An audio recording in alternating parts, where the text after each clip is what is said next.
Good morning, guys. How are you? Hope you are fine. Today I will start with a new idea. This idea isn't explained yet. This is the chapter 9, document 6, integrative properties of nerve centers. What do we mean by integration? We will be able to understand this idea after we divide our lesson into two parts. The first part, and that is the subject of this first video, is about something you know a little bit. But before we start, what do you have to know before starting? The neuron, as you know, it supports the special part that transmits nerve messages away from the cell body, which is the axon, and that terminates by terminals, axon terminals, that are able to go in contact with other cells. The neuron and action potential, you know also that the neuron is able to transmit an action potential, whether it has a myelinated axon or a non-myelinated axon. You will see that the transmission of the nerve message in the myelinated axon is much faster than the transmission of the nerve message, where in the non-myelinated axon that is very slow. But in both cases the axon is transmitting the nerve message toward another cell in order to be transmitted to another cell. The stimulation of a neuron helps us to study the nerve messages outside the body. A stimulation can be done on the nerve fiber, which is in this case an axon. It can be a sensory fiber in other neurons. The stimulation will lead to the creation of a nerve message that will be transmitted through the whole axon toward its terminal. In contact with the terminal, which appears here in this part, according to this idea, the terminal, which is called also synaptic end or synaptic bulb or synaptic bud, it goes into a relation or a connection with another neuron. The other neuron in this case is in all cases is called postsynaptic neuron, and the connection between the presynaptic neuron and the postsynaptic neuron is called a synapse. This synapse can be done or can be between a neuron and a muscle fiber. In that case, it will transmit the nerve message to a muscle in order to make a contraction. But in this case, the transmission will be done from one neuron to another. The transmission has many steps, starting by the arrival of the nerve impulse, then to the opening of calcium voltage dependent channels and entry of Ca2 plus ions. Then the entry of Ca2 plus ions lead to the fusion of the vesicles with the presynaptic membrane that leads to the exocytosis of neurotransmitters in the synaptic cleft, and then to the binding of the neurotransmitters on the postsynaptic receptors. The postsynaptic receptors are chemical dependent Na plus channels. In this case, they can be other than this type of channels. In this case, they will open and the entry of Na plus ions will lead to a postsynaptic potential. The postsynaptic potential, if it reaches the threshold, will lead to an action potential or a nerve impulse in the postsynaptic cell. Soon after this passage of the message, this transmission of the message, the neurotransmitters will be degraded by specific enzymes, and they will be reuptaken by the presynaptic membrane in order to form new neurotransmitter molecules that will be used in another transmission of the nerve message. This is the synaptic transmission that we have studied before. Now I have to bring some new ideas, because the neuron that is receiving the message from the presynaptic neuron can receive many messages at the same time. And what if this neuron, the postsynaptic one, receives information from more than one synapse? It means from more than one neuron. Will the synapses go in a competition? Will they struggle, or will they cooperate? The synapses that are going to transmit a message, do we have one of them that is stronger and that will dominate the other synapses and transmit its message in the favor of the others, or it will cooperate with the other synapses in order to make the message to be transmitted in the postsynaptic cell? This is what we will see. In this video, this girl will receive a light sensation by a hand passed in front of her.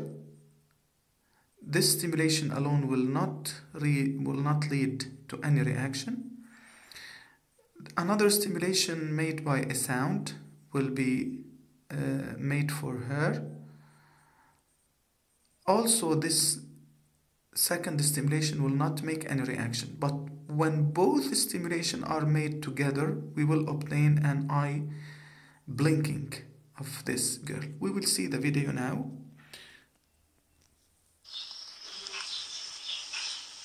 The light sensation alone, no reaction, and the sound sensation, no reaction, but when both are made together,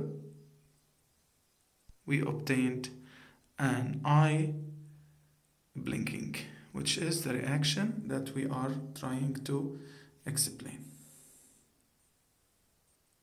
It seems like the girl has a center, a neuron, that can receive messages from two sources. The first source is the light, and when it is alone giving a message to this neuron, we will not observe any message going out from this neuron. And it is the same when a sound only is a message caused by the sound sensation is received by this neuron. The neuron will not emit any message. But when both are received together, the message caused by the light sensation and the message caused by the sound sensation, we will see that this neuron will make and give a message out of it, and this message will be at the origin of the eye blinking. This is the first interpretation, this is the first explanation of what we have seen in the video of that girl. Now we have to explain this idea a little more bit. In order to explain it, we have first to know the types of synapses. Now this is a neuron. This is a neuron, and we will see now that this neuron will receive will receive messages starting from any of these fibers. It has more than one fiber.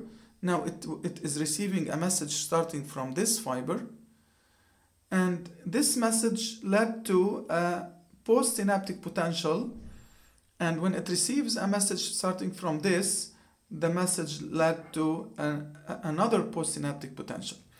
If you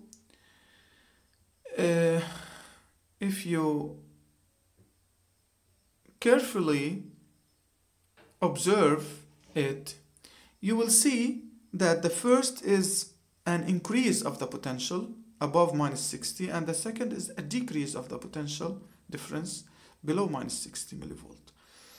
Why do we have this type of difference between the two fibers?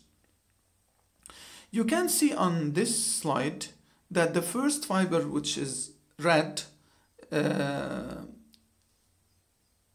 it is called excitatory, and the blue one is called inhibitory. Now, if you remember the postsynaptic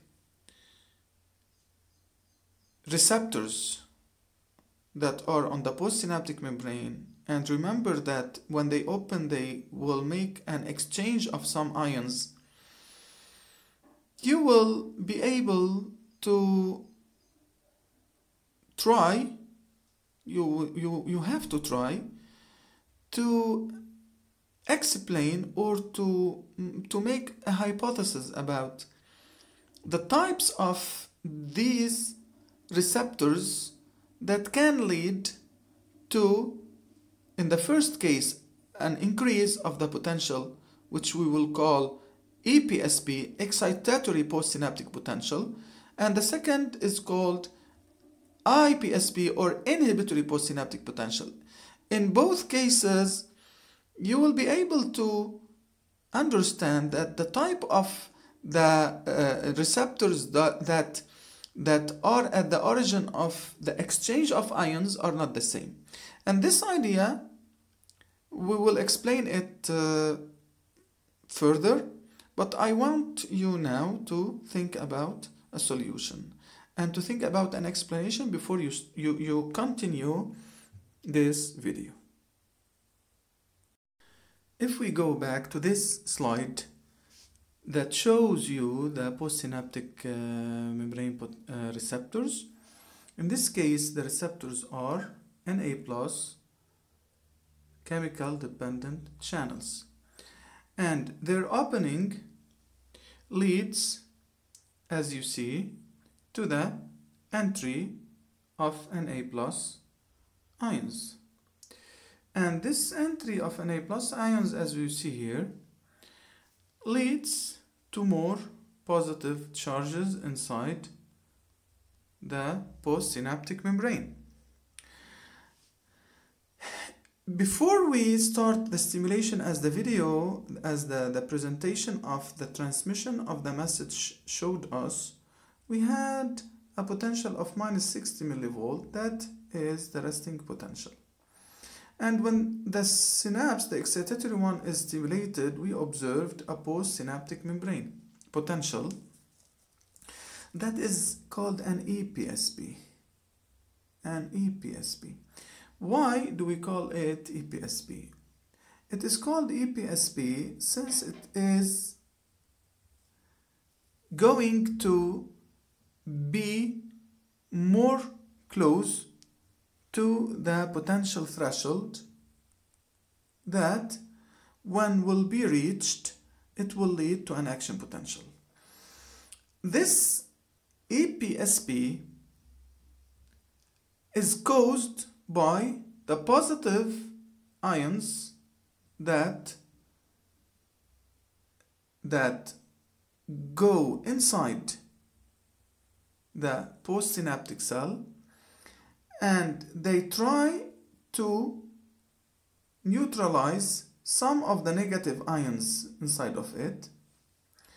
The potential that was -60 millivolt will be less than -60 millivolt in its absolute value, because the minus charges, the negative charges, are neutralized by the positive charges.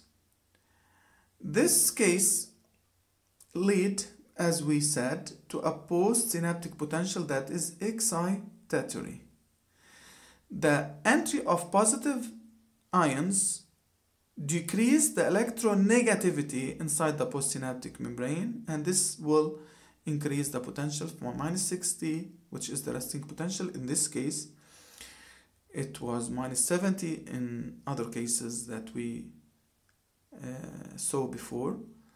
This potential will increase to minus 55 to minus 50, and if it reaches the threshold, it will make an action potential. Now, what if the postsynaptic receptors are not Na plus chemical dependent channels? And we will see. Another case, when the postsynaptic membrane receptors are not Na plus channels but K plus channels, or perhaps Cl minus. When these channels are K plus channels, they will lead to the exit of K plus ions. Exit of K plus ions is done since the concentration of K plus inside is higher. In other cases, if they are Cl minus channels, they will make an entry of Cl minus ions. And Cl minus will go also in because its concentration outside is higher. In both cases, the cause of the diffusion of these ions is the chemical gradient. In the case of Na+, also the opening of Na+ channels will make entry of Na+ ions because of the chemical gradient and also because of the electrical gradient, since inside the fiber is negatively charged. Now, in this case, when K plus goes out or Cl minus goes in, we will obtain a hyperpolarization or an IPSP. This IPSP is obtained since the electronegativity is going to increase inside, since either I'm losing positive charges to the outside or I'm gaining negative charges to the inside. In both cases, then the electronegativity inside will increase and I will obtain a potential lower than the resting potential, which may attain minus 80 millivolt, minus 75 millivolt, according to the type of the neuron and the type of the synapse in this case. Now we have at the end two types of synapses. The first type of synapses, according to the function, is the excitatory synapse that has postsynaptic membrane receptors that are chemical dependent Na plus channels. When they open, they lead to the entry of Na plus ions, which increase the positive charges inside and lead to the decrease of the negativity inside the postsynaptic membrane, leading to an EPSP that is called excitatory postsynaptic potential that will be closer to the membrane potential threshold needed to make an action potential. In the second case, the case of inhibitory synapses, the channels are chemical dependent K plus channels or Cl minus channels. In case of K plus, they will lead to the exit of K plus. In case of Cl minus, they will lead to the entry of Cl minus. And in both cases, they will lead to the increase of the electronegativity inside the membrane, leading to a hyperpolarization of the potential that we call an IPSP. We call it an IPSP.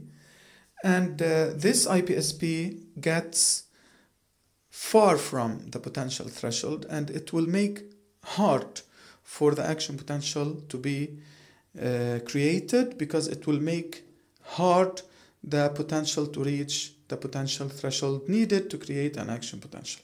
These are the two types of synapses, the excitatory synapse and the inhibitory synapse, and that we will use in the second video that I will record for you next time, in order to explain how, when the neuron receives more than one message, how it will make what will be its behavior when it receives more than one message. Either they are both excitatory, or one of them excitatory or the other inhibitory, or when they are both inhibitory messages. We will see it in the next video, and by this next video we will explain why that girl had blink her eyes only when she received two messages at the same time. A message from the sight, from her vision, light sensation, and another message from the sound sensation at the same time. See you later.